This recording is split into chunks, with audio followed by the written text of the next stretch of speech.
Почитувани представници на медиумите, ова денешна пресконференција обраќање е да изнесам ставови во однос на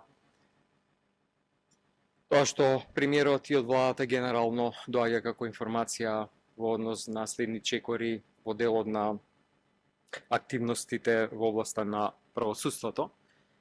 Имено сите сме свесни дека судството со години наназад предизвикува незадоволство кај граѓаните, има многу спори постапки, има сомнеш за големо политичко влијание. Веднаш на почетокот сакам да кажам две работи. Првата работа е дека апсолутно немам намера да стојам во одбрана на одредени личности.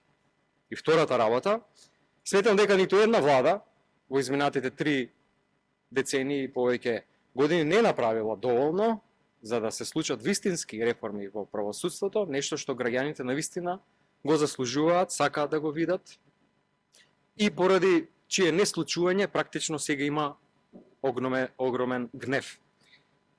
Меѓутоа да се користи гневот на граѓаните за да судството се присвои, како што тоа гледаме дека се обидува да го направи ВМРО ДПМН, сметам дека е апсолутно недозволиво и апсолутно недемократски.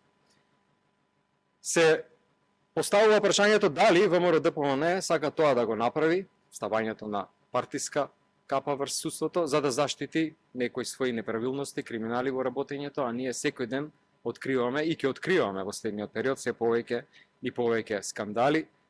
Почнавме со скандалите кои што се однесуваат на работењето на градоначалниците од ВМРО ДПМН.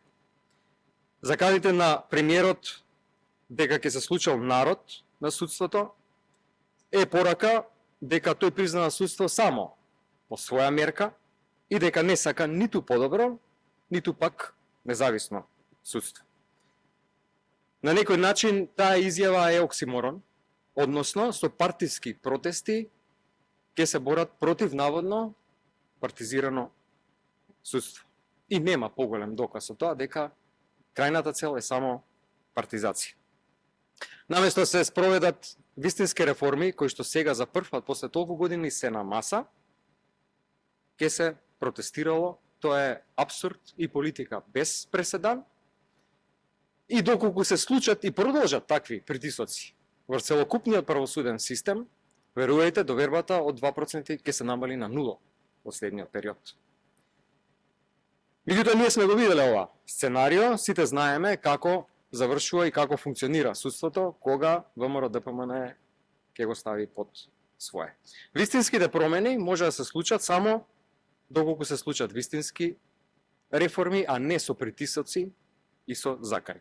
Ги повикувам уште еднаш целата владеачка коалиција ВМРО ДПМН, знам и влем да се вразумат и да го почнат патот на вистинските реформи. Граѓаните треба да бидат свесни што ќе се случи ако овие тенденции продолжат во следниот период. Еве, сега се судиите, во исто време паралелно под притисок се и представници на синдикатите, се врзуваат со одредена политичка партија, со СДСМ, нивното делување, нивните барања, што сметам дека е целосно, некоректно, поради тоа што барањата на синдикатите се автентични се барањата на работниците, да им се зголемат платите во ова време кога платите стагнираат, а цените неразумно растат и владата не превзема ништо да ги стави под контрола. Сакам да кажам дека СДСМ јасно и принципиелно кажува дека решенијата за реформа во правосудството се спремни и на маса. Работени се заедно со представници на Европската Унија, преточени во реформската агенда и планот за раст, кој го подготвуваше нашата влада изминатите години, а го подпиша премиерот сега пред неколку месеци во Брисел. Во таа реформска агенда се содржани повеќе закони во делот на правосудството и закони кои што се однесуваат на обвинителството и на судскиот совет, и на платите на судиите, и на движењето на судските предмети, и ред работи кои што треба да се случат за да се стави ред во тој систем, за да почне да функционира согласно европските норми и критериуми и постепено да граѓаните ја враќаат довербата во правосудството, дека ние како партија сме спремни. Тоа го кажавме, но еве ќе го повторам, да ги поддржиме сите закони кои што се во реформската изгласаме заедно, поради тоа што сметам дека мора да постои национален консензус, ама не само на зборови, туку со дела да покажеме, посебно за еден од столбовите на државата, а тоа е правосудството. Дополнително, што тие закони се поврзани и со финансиски средства, грантови, целокупниот пакет е 800 милиони евра помош за Македонија, за жал од 30-тината закони кои што се во планот да се донесат до јуни 2025 година, само еден закон е донесен, ниту еден друг не е во собраниска процедура. Апелирам владата да престане да врши партиски притисок, како што тоа го направи врз независните регулаторни тела, со измени на закон ги сменија луѓето кои што беа членови, како што тоа го прави сега врз представници на синдикатот и врз правосудството во целина, и конечно да тргнеме по патот на вистинските реформи. За тоа Социјалдемократскиот сојуз на Македонија дава целосна поддршка и тоа ќе го манифестираме со гласање за било кој од законите од реформската агенда во парламентот. Благодарам.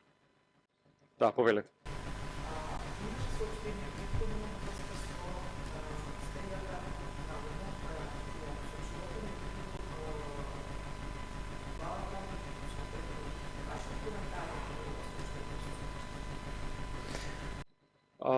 Прво да кажам дека очекувам брза, транспарентна истрага и секој кој што го прекршил законот треба да одговара.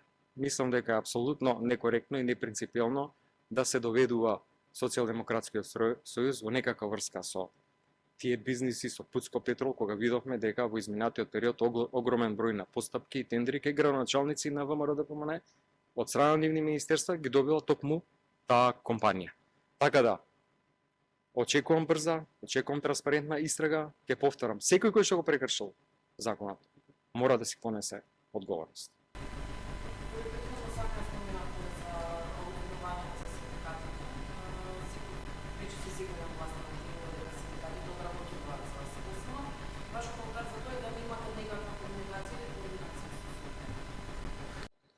Да, благодарам. Апсолутно немам никаква комуникација со представници на Сојузот на синдикати. Председателот на Сојузот сум го сретнал само еднаш пред неколку месеци во собранието, кога и тогаш и се запознавме.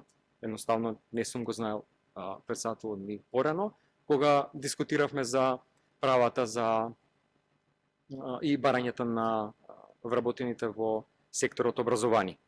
Сметам дека да се стави партиско обележје на една таква активност е недозволиво и недемократски, поради тоа што синдикатот како репрезент на работниците, на нивните реални објективни барања, тоа му е едноставно работа.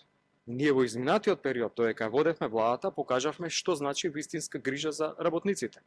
Ние проактивно работевме да најдеме дополнителни средства во буџетите, да ги зголемиме платите, да тенденцијата на раст на минималната и просечната плата остане со текот на годините, да може да се зголеми квалитетот на живот на работниците. Едноставно сега, кога работниците укажуваат дека тешко се живее, дека се потребни најмалку 3 минимални плати да се обезбеди една потрошувачка кошничка, очигледно е дека имаме проблем. Меѓутоа, таа тенденција на владата сметам дека е многу опасна.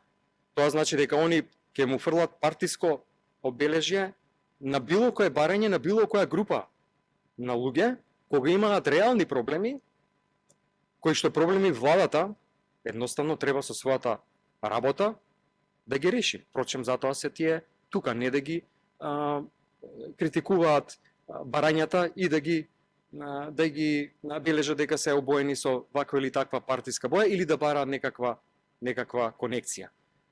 Тоа што не се излегува во пресред на барањата на работниците, сметам дека е немање на демократски капацитет и едноставно немање на волја и желба да нешто се направи повеќе за нив, кога тоа ќе се стави заедно со лошите економски политики, со лошите предвидувања од страна на Меѓународниот монетарен фонд, лошата реализација на капиталните инвестиции помалку 3% во првите месеци, реализација за разлика од 12% на почетокот на 2024 година со одливот на работна сила и со јасното укажување дека лоша прогноза за економијата е тоа што нема реформи, очигледно е дека владата е лош менаџер и ние може да очекуваме само дополнителни кризи.